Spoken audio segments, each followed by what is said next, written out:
sommet de notre vie chrétienne, où Jésus se donne réellement, vrai Dieu et vrai homme, et veut prendre place en nous.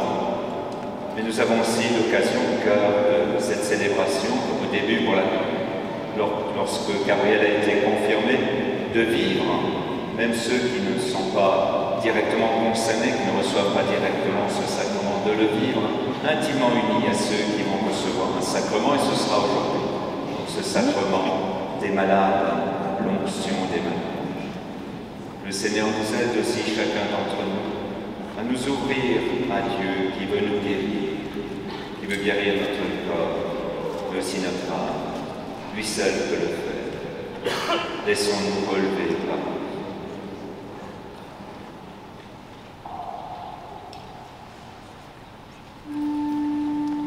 Seigneur Jésus, envoyé par le Père pour guérir et sauver les hommes, prends pitié de nous, prends pitié de nous.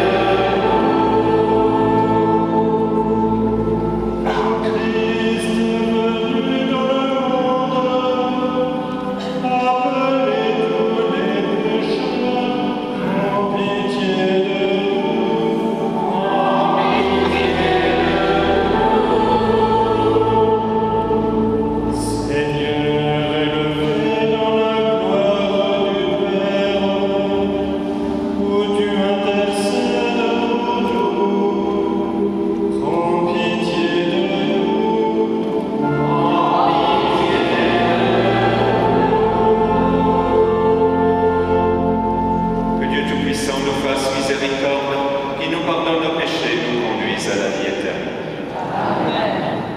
Prions le Seigneur.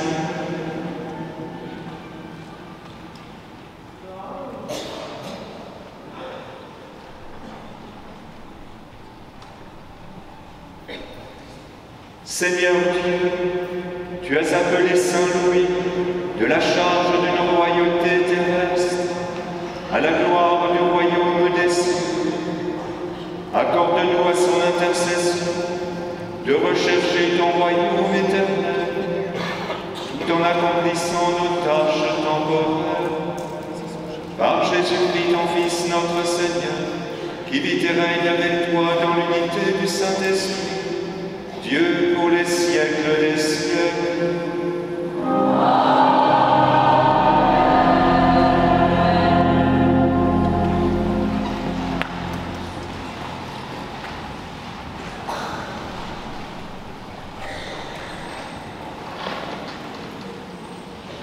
Lecture de la première lettre de saint Paul apôtre aux Thessaloniciens.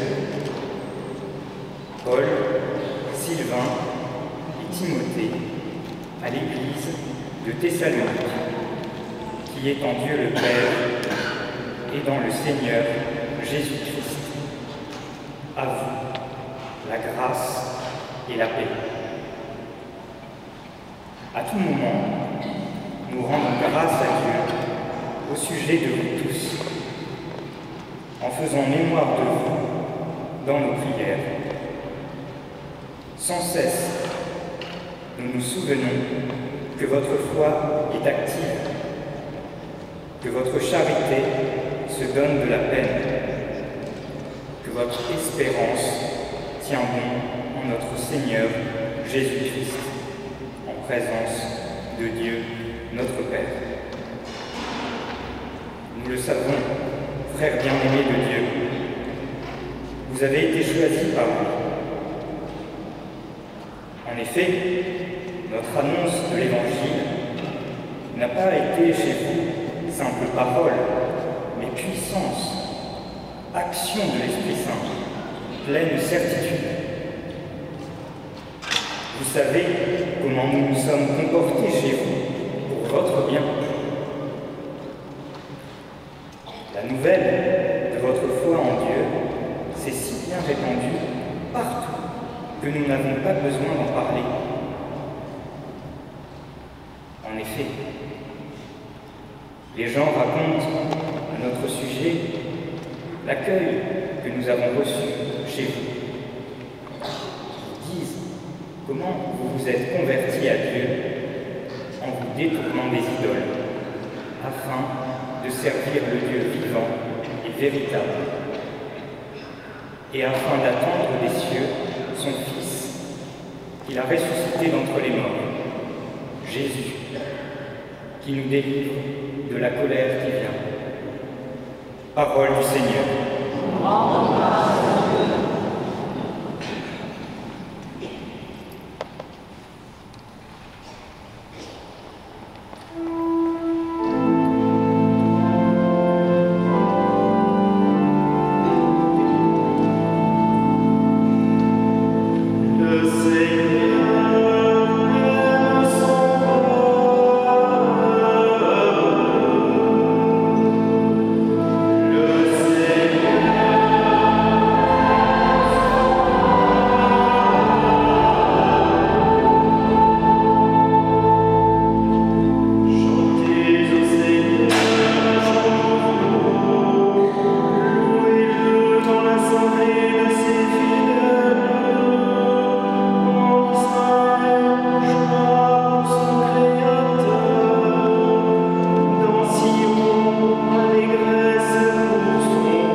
Évangile de Jésus-Christ selon saint Matthieu.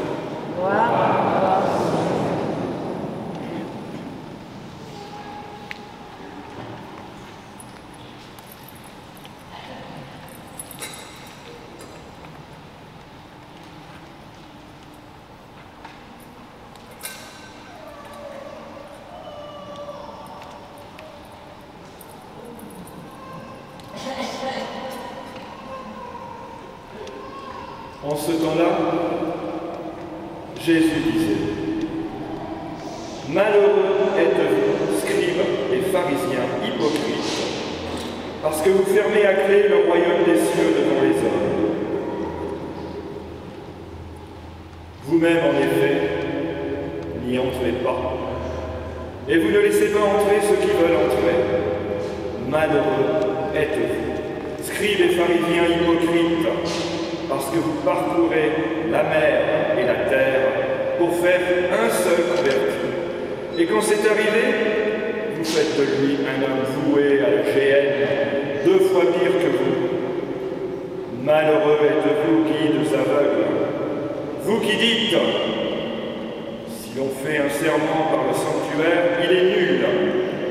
Mais si l'on fait un serment par l'or du sanctuaire, on doit s'en acquitter.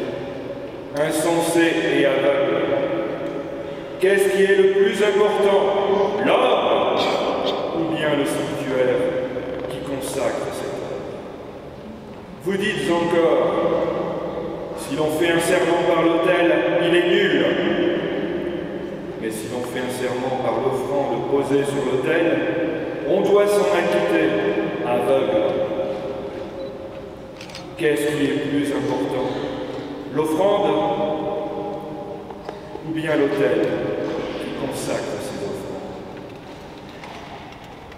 Celui donc qui fait un serment par l'autel fait un serment par l'autel et par tout ce qui est posé dessus.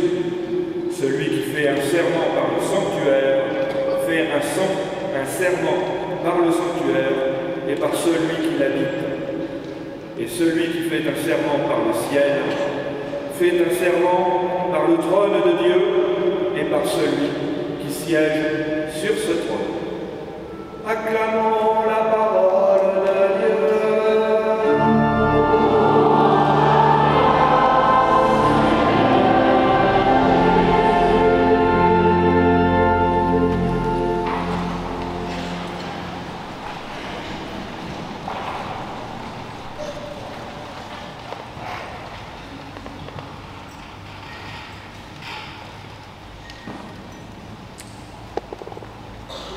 Quel contraste, quelle différence entre la première lecture et l'Évangile. L'apôtre qui nous dit sans cesse « Je rends grâce à Dieu pour votre foi, votre espérance, votre charité active ». Et l'Évangile qui nous dit « Malheureux êtes-vous ». L'Évangile ne vient pas appeler le malheur sur nous, mais constater qu'il est souvent là. Saint Paul le dira simplement en disant « Je ne fais pas le bien que je voudrais, je fais souvent le mal que je ne voudrais pas ». Et en effet, nous voyons dans nos corps, depuis la naissance jusqu'aux affres de la maladie, du handicap, que le bonheur que nous souhaitons, il n'est pas toujours au rendez-vous. Que le sacrifice de louange de la présence de Dieu, il nous est difficile de l'accueillir quand les épreuves, les tracas se multiplient. Alors, si nous pouvons contempler, voir, eh bien, il nous faut encore nous ajuster, laisser la vie mettre en équilibre ce que nous vivons et ce que nous désirons. Juger, c'est parfois amèrement constater que si nous sommes à faire des œuvres pour Dieu, il nous est parfois difficile de concevoir d'être à l'œuvre de Dieu, de constater que Dieu, c'est lui qui nous met en route et que dans notre désir de faire le bien, de participer au bien, et bien parfois on oublie que devant nous, il y a des personnes et qu'on ne peut pas faire le bonheur des gens sans qu'ils en soient participants. J'illustre un petit peu, j'ai pu le dire il y a à quelques-uns déjà. Lorsque, à l'hôpital, sujet de multiples et merveilleux soins, sinon je ne serais pas avec vous. Je suis sorti de la salle d'opération. J'avais énormément, à cause bien sûr des produits qu'on nous injecte, envie d'aller faire pipi. Je demande un urinoir et on me dit « Vous avez un change, faites dedans ». J'en avais pas, j'ai fait dans le lit. Comme c'est humiliant, d'être ramené au niveau d'un bébé. Pourtant, on rend grâce pour ceux qui nous soignent. Imaginez, papa, maman, qui donnent le meilleur de leur vie d'épouse, qui souhaitent le meilleur pour ceux qui s'est donné à lui, ou pour leurs enfants, et qui voient la différence entre le désir et la réalité, qui parfois perçoivent la gratitude, alors qu'ils ont voulu donner le meilleur.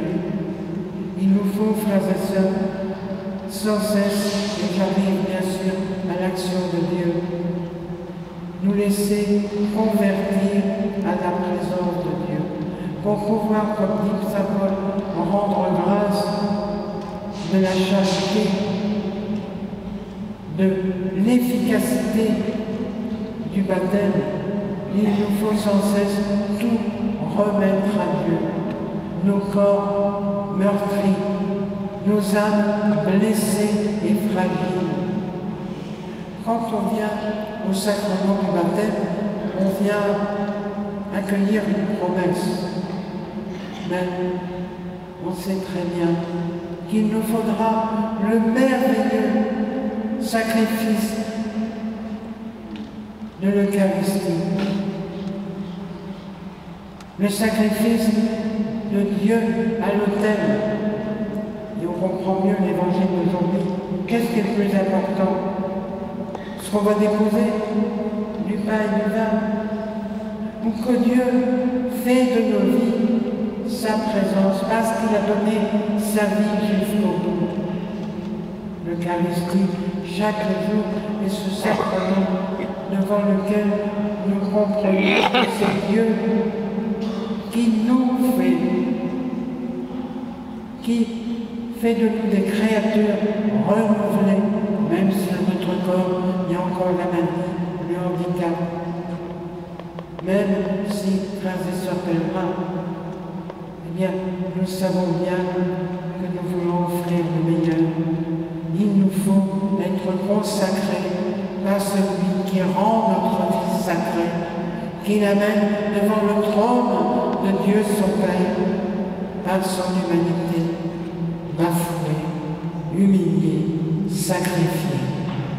Alors nous comprenons bien que même si nos corps, alors qu'on est venu à nous prier, alors qu'on a reçu des soins, alors qu'on vit les sacrements, eh bien ne sont pas immédiatement guéris dans ce miracle qu'on attendait.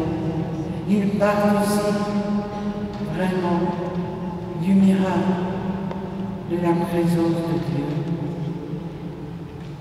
Comme Mère Madeleine, nous pouvons, avec l'amour de nos vies, savoir qu'il fait toutes choses nouvelles et que dans cette terre nourricière, sa vie lève comme un grain généreux.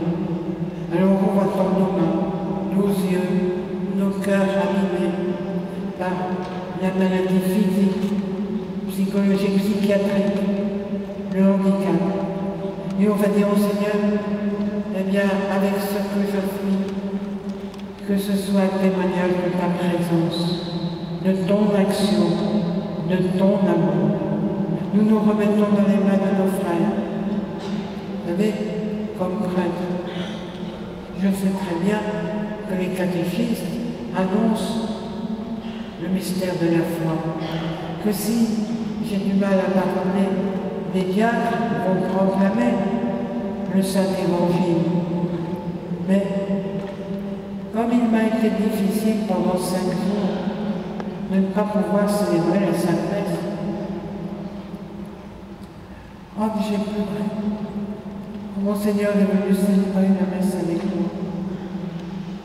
Enfin, ce Jésus dont je sais, venez me visiter personnellement et pouvez rendre grâce du médecin, du soignant qui rétablissait mon corps. Mais lui, Jésus, venez jusqu'à moi à travers ce sacrement de l'Eucharistie, comme il va venir dans quelques instants jusqu'à vous, dans ce sacrement, dans le fait qui rend sacré vos corps par sa présence, pour être un témoignage de son amour accompli. Alors oui, nous allons recevoir ce sacrement, et chacun des pèlerins avec nous participe de ce sacrement, de ce relèvement, de cette vie de Dieu.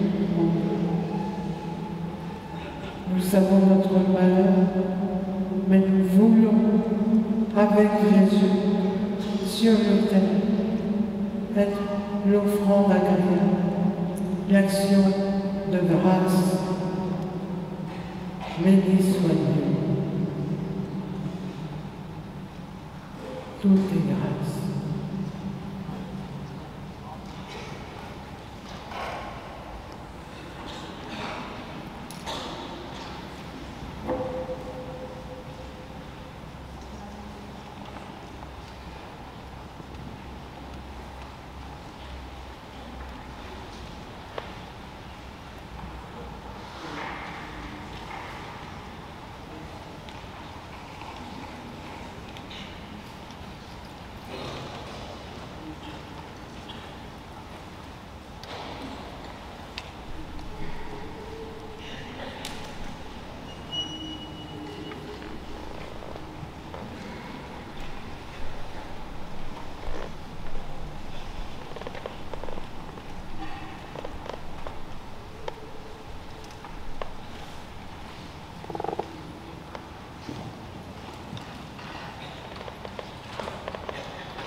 Dans l'Évangile, lorsque Jésus exauce les demandes qui lui sont présentées, il loue d'abord la foi de ceux qui le prient. Nous allons prier le Seigneur avec nos frères malades, que notre confiance s'enracine solidement dans la foi de l'Église.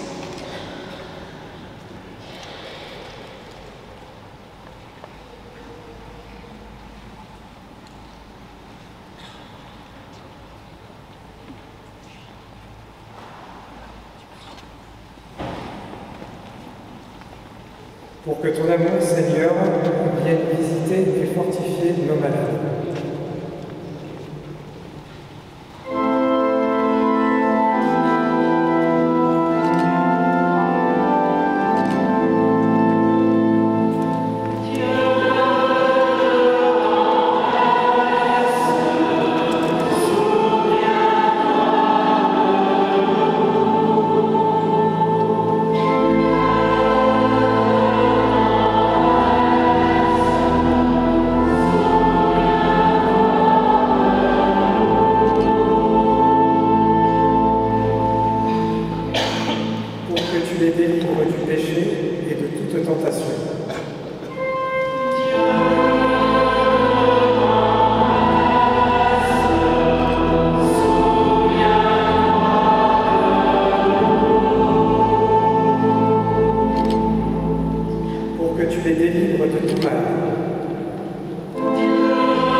Nous te rendons grâce, Père, car c'est toi qui sanctifies toutes choses, c'est toi qui as béni l'huile par la puissance de ton esprit.